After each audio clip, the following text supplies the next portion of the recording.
You ready to do this? Yeah. I thought we were doing it. We are. Oh, okay, go ahead. Right now.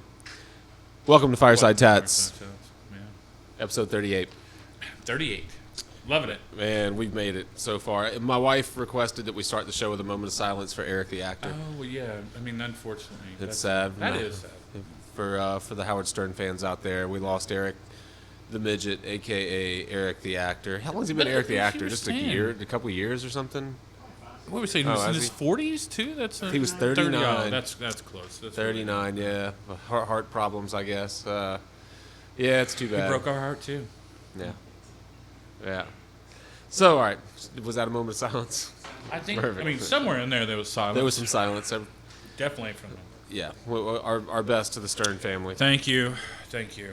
So, episode 38 is going to be a little more technical. It's going to be a little more geared towards tattooers. We're going to try to make it fun, though. Yeah, hopefully, even though it's technical, hopefully people that get tattooed will have some interest in it. Yeah. I think people do. We're going to talk about needle configurations, like needle setups, things like that. And, I have people constantly ask me, how many needles is that? Yeah, because they look down and they go like, oh, they're looking, and they think they can guess, too. It's amazing how people, like, how many is that? Is that a 3 needles? Oh, is that 5 needles? I'm like, no. Yeah. No. So while it'll be mostly geared more towards tattooers, I think that people will, if you get tattooed, you want to know that kind of stuff. You do, yeah. And you never know. Some of them do feel differently. You probably some people love to guess at that stuff. Yeah. And we use different setups, so we'll have some contrasting views. I think it might be fun. Because I hate diamond tips. Is that what we're talking about too, right? Yeah, we might. If we have time, we'll get into that. We'll see. Tube tips. So as always, follow us on all the social media pages and sign up for our mailing list. Thumbs us up. By the time this comes out, the Nick Baxter and Jeff Insminger episode, if you guys haven't seen that one yet, it's very good. It's one of the best shows. When are you going to show them your chest? Pretty soon. When? Pretty soon, when it's done. Let me just unbutton. When it's done. Right there. When it's done. Look at it's like way up into his beard. That's almost. a teaser. It's crazy shit. So FiresideTats.com. You're gonna love it.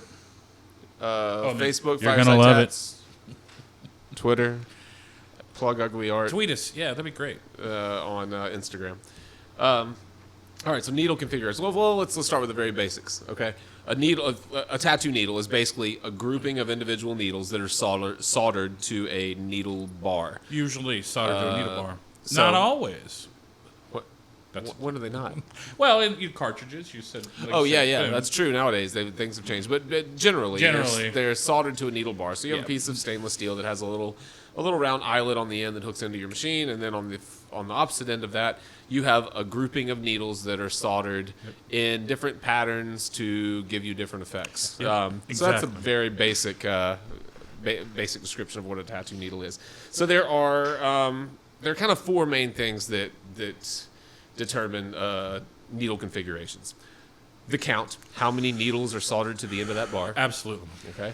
The configuration, how they are actually configured on the end of that bar. Are they round? That's usually flat? for round or flat or shade. Usually difference is a round or shader. Liner and shader. That's liner and shader. And usually liners are grouped in a round pattern. Usually shaders are grouped flat, although there are round shaders. We'll get into that. Diameter, and that is the diameter is the thickness of an individual needle. Whenever the way that it is measured, it's not measured the diameter of the entire configuration. It's measuring a single needle within that configuration. Yep. And there are different sizes. There are, and the final one is taper, and that's basically how long or short the point is. The actual point on the needle. Right. Yeah. So typically, Love it. Got it all. let's run through these one at a time. I'll start with diameter because it won't take very long. So if you're a tattooer and you've ever pulled a package out, you might see on your needle package it might say 11207 RL. Yeah. Yep. So the 12 is the diameter. The 07 would be the number the number of count, needles, the number of usually. needles, Yep. and then RL would mean round liner. Yep. So most needles, like standard needles, are number 12 world class needles. That's not always, but almost for 90% of your needles, you're going to find that. They may be a little different if you maybe are ordering them overseas. They may be to a different spec or something like that. Yeah, that's a good point. We definitely talk about bug pins, but world-class number 12s, that's probably what you're always going to be getting. Yeah, sometimes a liner, that's what makes it so tough to figure out. Is there is no universal. Different manufacturers just have different ways. Like some of them use bug pin style measurements, like 0, 00, 000 instead of 12, 11, 10, or 12, 10. And when they say 8, bug whatever. pins, those are actually bug pins, but they are sharp enough to be used as needles in this context. Yeah. So typically, David's right. 12s are what I see most often whenever I buy whether it's a round liner or a mag or whatever. But the diameter of the needle is just the thickness of that actual needle. They range. I had to look this up. They actually range. A 12 is 0.35 millimeter. They'll go all the way down to a 0.2 millimeter, which would be a 6. It's generally a number 12, number 10, number 8, number 6. Or if they classify them like a bug pin, it's like 0, 00, 000, 4 zeros. Yeah, and you could almost they're basically the same, though, I think, as far as I think they still measure. Some people just measure them by zeros. Other people measure them by 12. If you get triple zeros, those are the smallest of the group. Normal zeros are the largest of the group. So they go actually smaller as they go down. Smaller as they go down. Your 0, though, compared to a normal needle, is probably close to a 12 or just shy of that. Exactly. I think so. I think the 12 and the 0 are generally about the 0.35 millimeter. I think you're just swapping it out. Sometimes they're generally a little smaller. If you just see them in a configuration, they'll look a little tighter. So they may be, I guess, maybe close to a 10 or in between 10 and 12 or something like that. Yeah. So you go from that, whatever diameter of a needle you start with, and the next we're going to talk about will be taper, and then that is just how long that it takes for that needle to go from 0.35 millimeter down to the sharpest point that it can make. And typically, you have long tapered, and you have shorter and longer tapers. I don't know that. I think that companies machine those themselves. I don't know that there's a real standard. Do you know? I mean, there may be. I think it depends. Longer tapers are generally used for liners. Yes. Shorter tapers are usually used for shaders. There's a weird mix of needles that basically you get carbon needles as well. That sometimes basically what happens is the longer the taper, the more pitting you have, the more ink you're going to get in. The shorter the tapers, often you'll probably have a shorter needle, but often for like shaders, you don't need as long as of a needle stroke to get it in, so it compensates for that. Basically, the taper is how much like milling is on that open exposed area of the needle. Usually, the more milling there is on that taper, the more actually ink that can be held in place and go into the actual stroke. When you hear them talk now about I've never used them, but textured needles, and where they don't polish, they don't polish as much, or maybe they only polish the very tip. So it is more there's more milling and more pitting to hold more ink. Exactly. What I've seen is that they're often using a coating on the outside of that needle now, where if you just barely knock it off, the inside of it has a tougher grain than the outside of it. So on the longer taper, you're actually exposing more of what would be pitted area, which actually gives you more, it puts in more ink, it puts it in quicker. The problem is it also wears quicker, so you cannot use it for very long periods of time. So if you're using carbon needles, Guy Atchison, who used carbon needles for a long time, often, you use it for 2-3 hours, you basically would take it out, change it out, and go to a new needle. Because after a while, it will actually start to wear down faster because of the pitting. Yeah. Another reason for the liners... But it puts ink in. That's exactly what it does. It holds more ink in place and puts more ink in as you go. Yeah, I hear a lot of people talk about that. I've never used what they advertise as textured needles now, but I guess that's what they are. I'm sure that's because sometimes you want a finer grade needle. You want a better surface instead of carbon. Carbon wears down so quick, and it's very hard to actually even sterilize it in an autoclave without it doing a little bit of rusting or pitting. So, and do they use those much now? I don't know. Like I said, you can still buy them. So I'm sure, like I said, if you like a lot of texture, you go with that. I'm sure that's why people started making probably heavier textured needles. Yeah, needles. Another reason, going back to those tapers, that generally you use a longer taper for a liner is that the longer taper will allow you, if you want, to pull that grouping tighter together because it gets thinner earlier on in the configuration, so you can solder further down and pull that to a tighter grouping than you can a more blunt edge. That is the truth. Yeah. You can definitely get a tighter wedge. You can get a tighter needle with longer tapers. Yeah. So after taper, those two are pretty self-explanatory.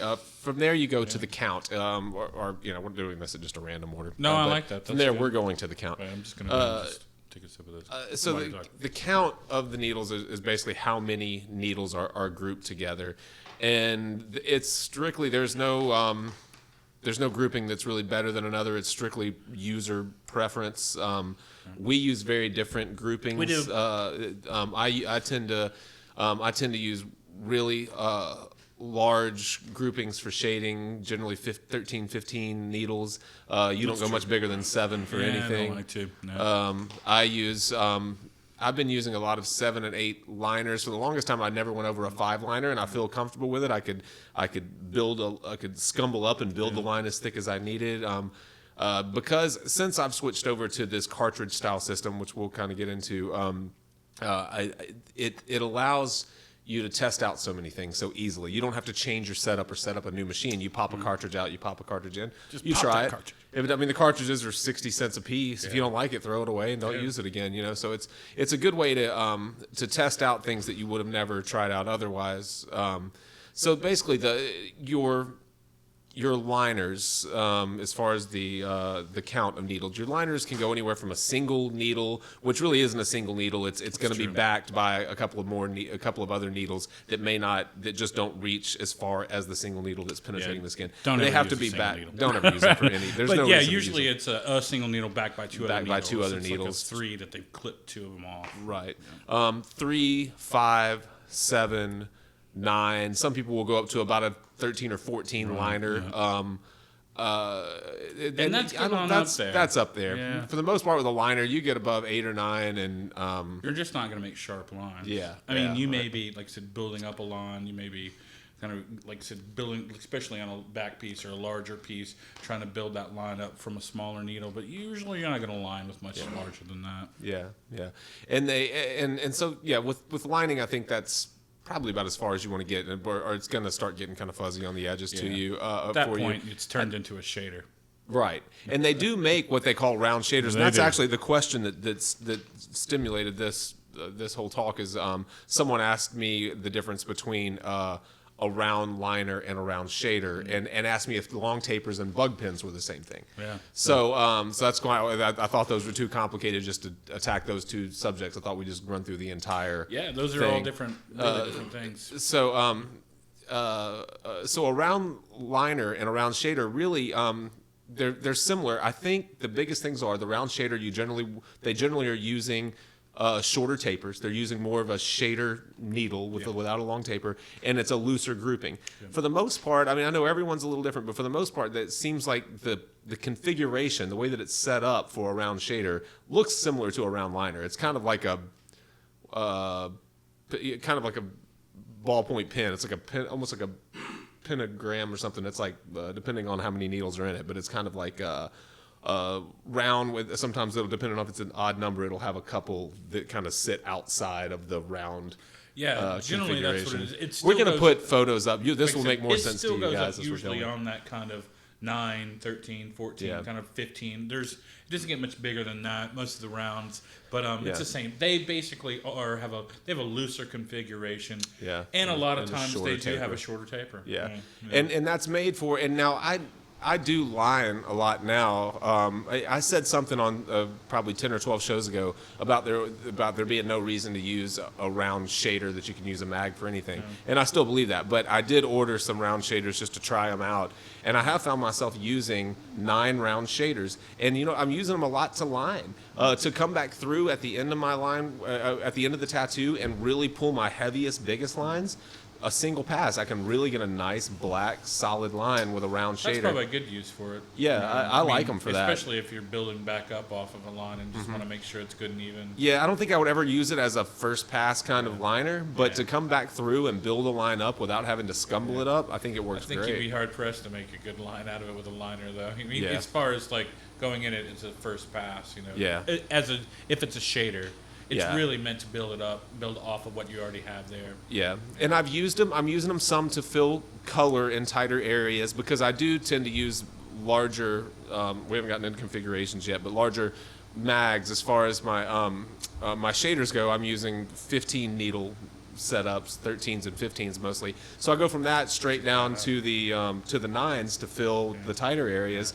I did try and use it for a black and gray piece last week, and I didn't really like it for that. I thought it was kind of sketchy. I still think I won't use a round shader again for a black and gray piece if I want it to feather out. It's probably better for your color piece anyway. Yeah, I think it's better for color. Punching color, especially on the edges or something. Yeah.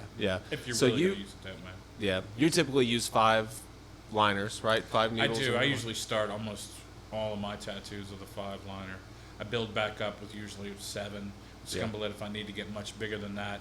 Sometimes if I go back, like I said, at the end of a tattoo, I'll use a larger needle configuration. But I usually use, like I said, not much bigger than a 7 liner and a 7 mag.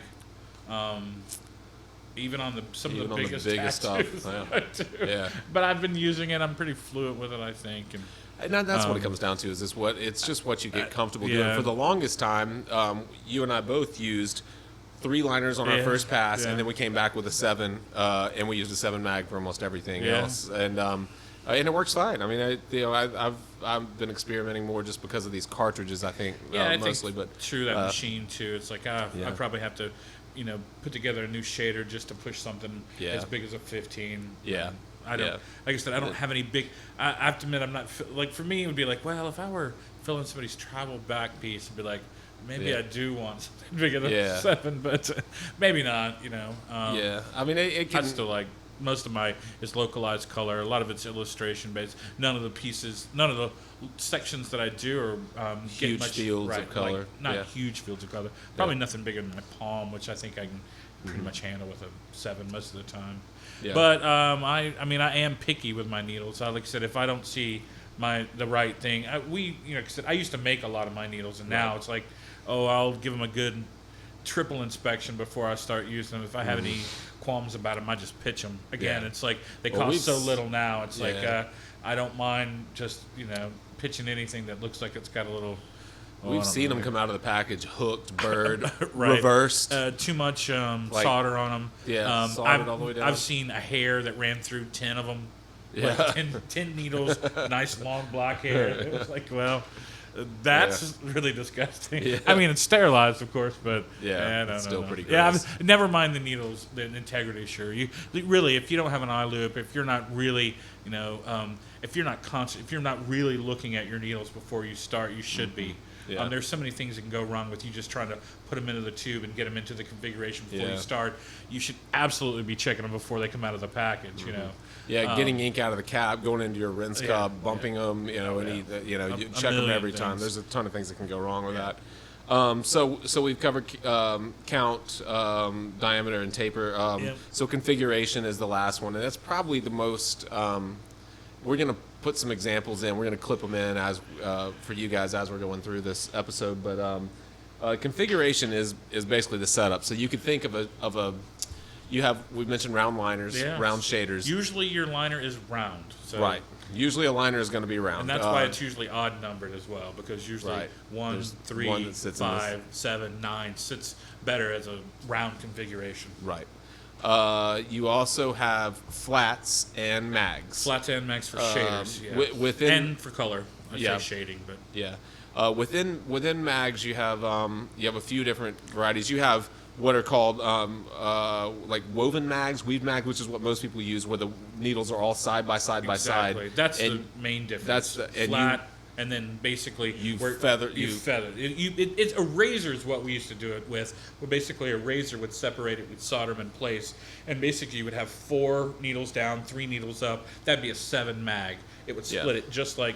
But when you soldered all those, you soldered them 7 flat, like 7 flat needles together, Yep. and then you would split every other one with a razor Yep. and pull it back as far as you wanted to spread them, so you had 3 and 4. They were actually, when you went to the back of the needle where they were soldered, they were all flat, but they kind of feather out as they go up. Right. That's what I guess they call a woven mag or something like that. That's a traditional mag to me, but it's that is a mag. That is a mag. But they also make stacked mags, which are like 4 stacked on top of 3. That is true, but they and they're didn't much really tighter. start doing that until they started stacking 7 mags. So when you wanted to make a 14, you didn't make 14 needles across. Often what they would do is they would stack a 7 and a 7, and so that they would be basically on top of each other. Yeah. And that is a different way of making a stacked 14. Basically, they just started doing that when they couldn't go wide anymore with needles because they wouldn't fit in tubes. Yeah. So you stack them because often the tubes are actually thicker height-wise and not width-wise. Yeah. If you're interested in that. Yeah, and so the That's your difference stack being mag. when you're stacking, I mean, you can visualize if these needles are all stacked on top of each other that they're much tighter together. So you can, you may use that to try to pack in color a little faster, but you can also chew up skin a lot faster. So the I've the heard traditional, as big as like 40 mags. Yeah. 40-something mags. Yeah, I see people using 40 And plus mags. That's ridiculous. I have some. I won't say that. I mean, Good luck you've with guys like Philip Liu that do Yeah. nothing. They do these huge Maybe if you do that fields all of day, gray you're that like, just yeah, go you're- forever on backs and stuff. I know that wanna Jeff do it. Gogwe is doing bodysuits with big fields of color. So, Right. I'm sure there are He's uses not for him. using 44 mags. is I he? don't know what he's not, because he uses the same machine as me, Yeah, and they that's only what go I'm up to like That's 27, what I think. thinking. But yeah, I've seen him go up that large, up 20 that something, big. I think your machine can push. You're doing okay, Yeah. and those are probably stacked as well. Those usually Yeah. aren't just side to side. Yeah. Yeah, you're right. I wanted to say curved mags or rounded mags Curved. are kind of a newer thing that I've been using the hell out of. I Yeah, love them. Based on Japanese design, basically. Oh yeah, is that what Japanese needles started that way. started all that? Absolutely. So basically, a curved mag is just like, if you can visualize these. We're using 7 needles as an example, but you can visualize those 7 needles all laying side by side that are flayed. Well, what they do on a curved mag is they would drop the outermost needles back, kind of like my finger. If you're a painter, Right. almost like a filbert brush. Perfect example. Which I'm sure I have a filbert sitting there. Yeah, here. You need to watch We'll show this, but if you can see how like the edges of that, it's not perfectly flat. It kind of rounds at the top, and that brush. what is you nasty. get, yeah, it's kind of gross, huh?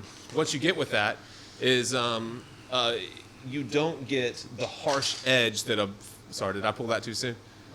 Okay, you don't get the harsh kind of edge that you can get with a completely flat mag. I saw a really cool little illustration that showed skin with a flat mag and like how much deeper, whenever it pressed, how much deeper the edges penetrated the skin than the center did, just by the way that the needle was hitting the skin, and how the curved mag kind of made up for that difference and didn't let the edges kind of cut in as deep, I don't know if that's true. It looked good on the illustration.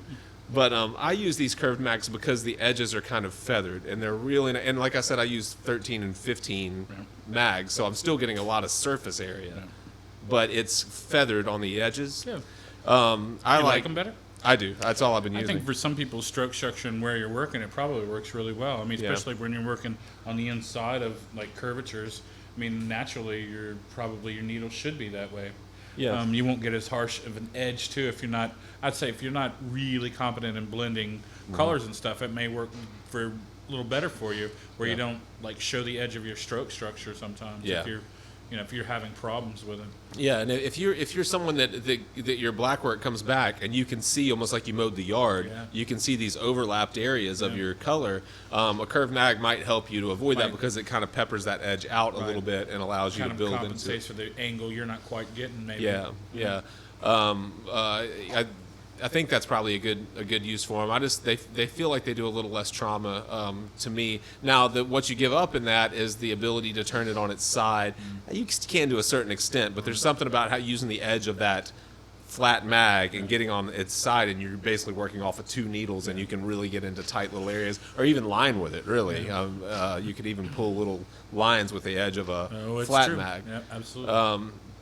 I've done a whole kanji just with it. Just with the side of a mag, Just with the side of a mag. Yeah, I watched Tom Morris, who used to tattoo with us, one time do an entire tribal piece with a with a mag. He lined it out and scumbled it up and did. It can be done. It can be done. I mean, I don't know that it's necessary, but it can be done. Well, I mean, if you didn't want to, just wanted to get a little more natural and basically didn't want to get your liner out and have to go through all that, beat the skin up as you're doing it. Yeah, yeah.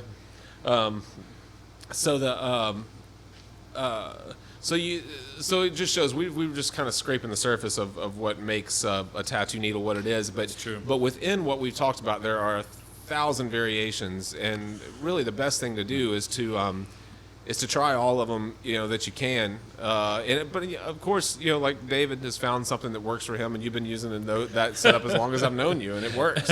Yeah, I mean, I've tried different things, and I said maybe with my machines too. It's one of those. Well, if I can go up probably to something like 13 or 14 or something like that, but then I'd have to really just go to get a different machine to push much bigger than that, and that's not a problem. But like you said, right now I haven't had any real problems with what I do and what I'm. So I think a lot of times, especially with the liners, I'm really picky about that. I think once you get picky with how you put in lines, you don't change it probably a whole lot. Yeah. So I definitely for my lines, I like bug pins to a certain degree. I like putting in really thin things and then building it up so that it has a lot of line weights. Line weight variation, I think, is very important in tattoos. So that's one of those. If you're a line-based person, you should be playing with your liners. Yeah. If your color work, like you said, is kind of fudging one way or another, maybe you need to get you some different, like you said, maybe try some that have a little more texture to them. Maybe try something that are, except if you're using flat a lot and you've been whip shading a whole lot, maybe try a shader just to see if you can put in color better, because a flat shader doesn't work nearly as well as a mag shader does. And you'll just learn that if you try it. If you're putting in a lot of color with liners or round shaders, try using mags for half a second. That's one of those where I guess we're trying to work you up larger, and then if that's not working for you, like you said, get you a nice rotor, get you like one of those. I use the Cheyenne Hawk or Thunder, Cheyenne Thunder, the newest Cheyenne as of now, and it's I like in a nicer machine, and maybe that way you're going to be pushing better, like at least color, better. Larger shading needles. Hopefully one of those will work for you a little bit better. We glazed over flat shaders, but nobody uses them. Nobody uses them. They're basically people do use them, I guess, especially in black and gray, where if you're into that dot whip shading and stuff, it's got a great texture to it, but it's becoming a lost art in some places.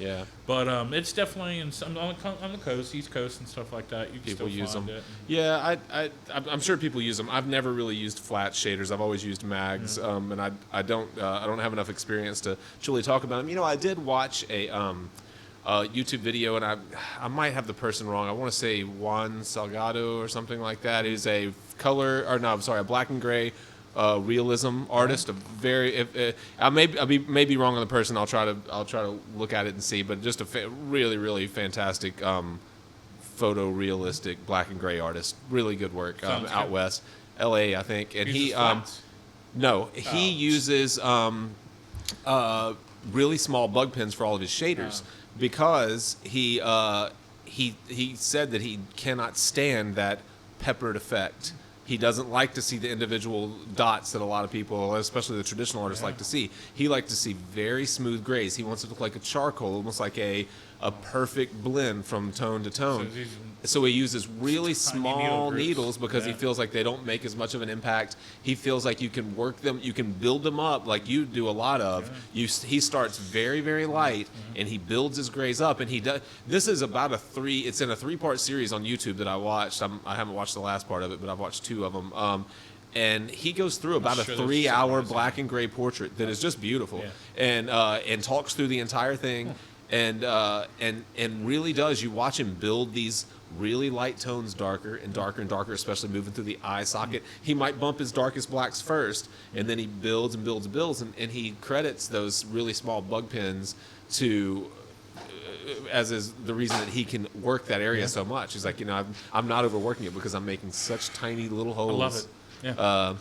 And good work. And it looked great. And I thought it was another reason I decided to put this episode together, because I thought that I thought he credited his configuration and the actual needles themselves with what he was able to pull off, and it's really beautiful work. If you've never used bug pens, try them out. Like Yeah. I said, especially if you still can make your own needles, if you don't want to order them. Although there are still a lot of Canadian manufacturers that use bug pens and will sell. Yeah. I think Icon still has bug pens as part of their selection. Yeah, I know. So I still there's see still them around. some different companies. Like I said, if you just want to try some, it's a great idea. Yeah, yeah. I said, especially, I have to admit, I've never seen anybody use them for shaders, but Yeah. I've used them for years for liners. Yeah. Yeah, I never had either. That caught my attention. I'd never seen anyone use them for shaders, but he sure does get really beautiful little blends. I mean, that when no peppering whatsoever, which he made it very clear that he did not like the peppered effect. Some people don't. But, yeah, I think it's cool for whenever it's used right. I don't know that I really like it in portraits, but in really realistic portraits, you probably don't want a peppered effect. You've seen Jose's work? We just hired a new person, Jose, and his portraits are real nice. He's done a couple of Are they kind of peppered? Are they? No, he blends they're them a really lot. pretty soft. He likes really soft, and he doesn't do. He takes his time. He's very slow with his washes and stuff, but he builds them up really nice. The other day did a little girl actually touching a horse. I saw that. I did see that one. Yeah, really nice. Yeah, real I nice. like that a lot. Very little line work. It's real soft overall. Yeah, I did like that. Sorry, we mentioned Jose. We mentioned we should bring Jose on the show. Yeah. He doesn't talk a lot. But He's not a real talker. But, well, I'll ask him about it. So the cartridge setup. Let me just jump in on that for a second, since I mentioned it a handful of times. There's I don't know how long they've been around. A few years now. These it's a completely different idea, and I really didn't even understand them when I first saw them. But the cartridges that I use now are a needle and the tip of your tube in one. They're spring loaded, and they don't run on a needle bar that goes all the way back to the armature bar of your machine. Instead, there's a permanent armature bar that attaches to your machine and runs through the grip, and then that armature bar meets up with the edge of this tip, and it's spring loaded, and they kind of push back and forth on each other. If you say so. The reason that I like them so much is because they're quick change. They're instantly interchangeable. You can, and they actually make setups now where you can use them with coil machines. At first, you could only use them with these rotaries, I think, like the Cheyenne. But now they make grips. I don't know if it's just a manufacturer that calls them RPG grips or if that's the term for them, but RPG grips. And basically, you hook it on just like your armature bar. You hook the grip up, and the grip isn't open like what you think of as your regular tube and grip. Yeah. It rests in a very tight little space, and then you can snap these cartridges in and out.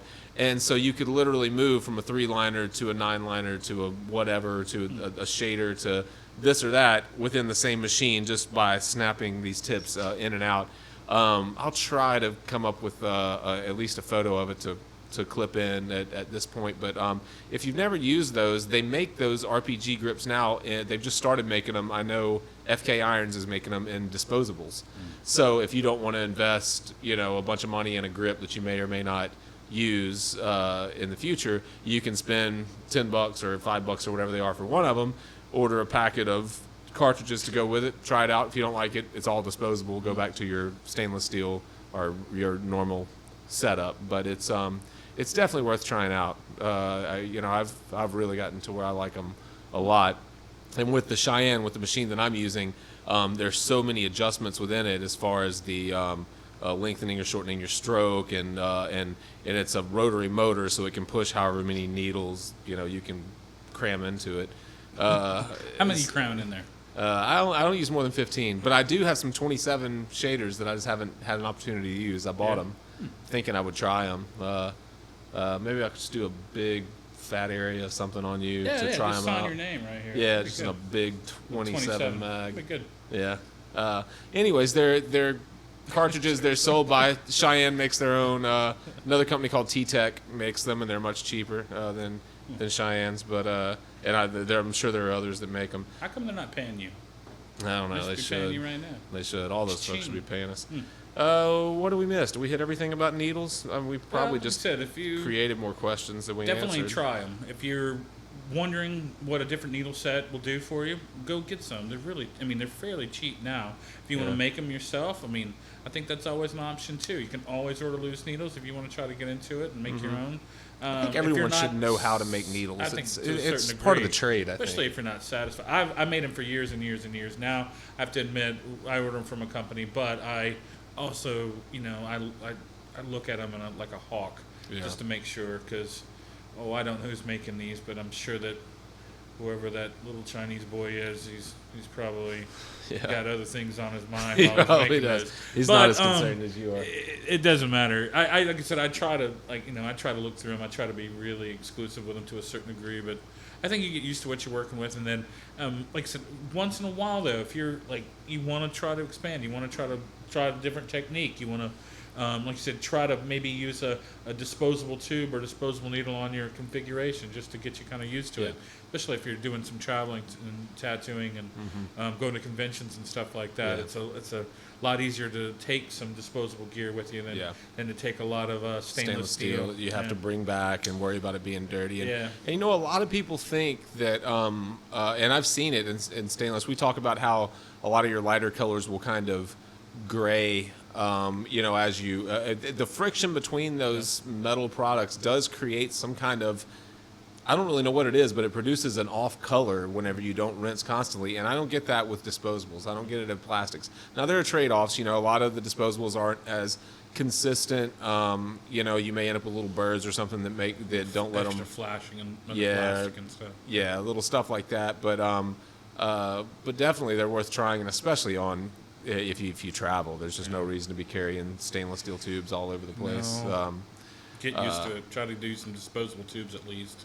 Yeah, another pitching those. The cartridge people should hire me. Pitching those cartridges again. They're completely concealed. You have to literally press the back of that spring-loaded kind of trigger or whatever to reveal the needle. So whenever you disconnect that cartridge, there's nothing sharp to poke you. You throw it in your obviously you want to throw it in a sharps container, but there's nothing standing out like a regular needle on a bar would be. You could have a sharps container full of those things and put your hand in it. There's nothing that's going to stick you. Don't do that, by the way. Don't do that, but you could. You could, but don't. Yeah, please. What else? I like that. That sounds. That's it. Hopefully we can. If you have some other questions about needle configurations. Basically, try them out. Honestly, the length of the needle doesn't often really correspond. As long as you're setting the needle lengths on your bar so that it still works for your machine, you shouldn't have a problem if you're making them on your own. That's one of those try, hit or miss kind of things. Often needle bars have a flat backing to them that makes it even easier now to actually set them on, so you actually know which side it really goes to. They've made it easier and easier for people that are really trying to get into that. It's a little bit of extra work, but it's actually worth it. Like I said, if you've never made your own needles, that's something that you'll take a lot of pride in, and you can tell people, I made this needle. That there's 90% chance that nothing's wrong with that needle. Of course, you should still check it. Make sure that you didn't have any problems, burrs, or anything like that. What's so nice about that is as you get used to how you make them, you can literally make needles for that day based on the tattoos that you're doing. If you're a couple different configurations, no more if than you're doing 6 in a day. It's not very. I used to make quite a few that way. You made them for the whole shop for quite a while. And then sometimes I would make them for a week. I would just sit up there for a couple hours and just knock a bunch out. But we've talked before about doing a little tutorial on building needles and walking people through it, and I'd like to do it at some point. I think it's something that a lot of newer artists, if you've started tattooing in the last 10 years, there's a good chance you've never done it, and you're really missing out on something that I think is pretty important. I think everyone should know. It's kind of fun too. Yeah, it is. All right, let's call it. We ran out of battery or life or something on one of our cameras. What? We have a second. Full of memories. Yeah, we're full of memories. Hey man. It's all right, though. Follow us on all the social stuff. And thanks. It's like we were talking about before. It's been about a little over a year. We're a little over a year now. We kind of maybe it's time for flies. our 40th. Maybe we'll have a big it's only two away. We could do that. Some stuff. We're Set gonna some shit on fire. We're gonna drink some fancy beers tonight to celebrate. Thanks Sierra Nevada for sponsoring us. Tonight's sponsor. All right, guys. Thank you. Send us some questions. We'd love some questions, and we'd love you to fill out our little survey online and if we didn't sign up for our mailing list. Something we didn't cover, especially on this needles. We probably created important. a lot of. I mean, if we're paying attention, you probably have more questions on this. I would think, if you care. I don't know. Maybe people don't care. I get a lot of questions about it, though. I know you do too. Everyone wants to know how many needles are going in. I've had some people too ask me if they could take their needles with them. And by the way, no, you can't. No, can't do that. That's never going to happen. So please don't ask. Yeah. All right, guys. Thank you. We're gonna eat dinner. Thank See you you. later.